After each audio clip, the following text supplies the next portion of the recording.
Ethical issues in tourism and hospitality. There are many ethical issues within tourism and hospitality. After all, tourism is one of the biggest industries in the world.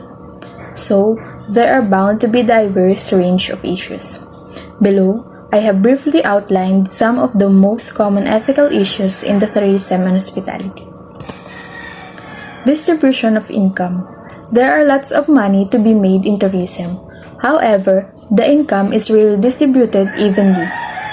Even if we concentrate on an area of tourism that is in the developing world, much of the income from tourism is still swallowed by the international organizations known as economic leakage.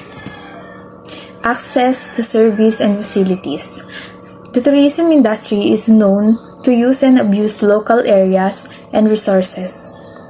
This is often at the detriment of the local population. Take golf tourism for example. Golf courses require a huge amount of water in order to be maintained. Exploitation of children.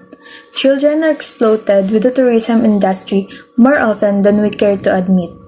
There are many jobs that kids do that are indirectly linked to the tourism industry too, from working in factories, to farm work, to begging, to sex tourism.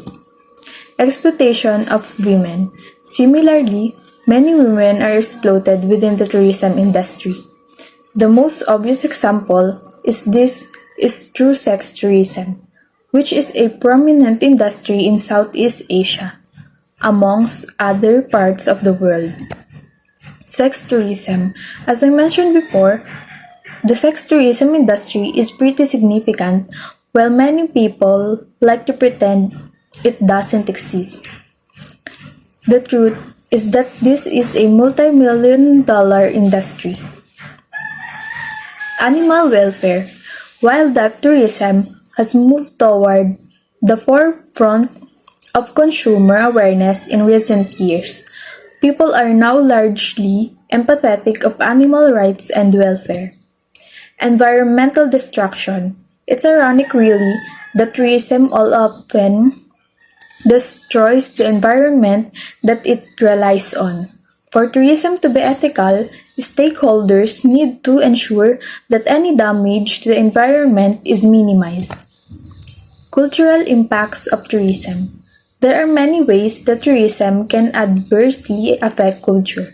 Authenticity in tourism is often a controversial topic as a globalization.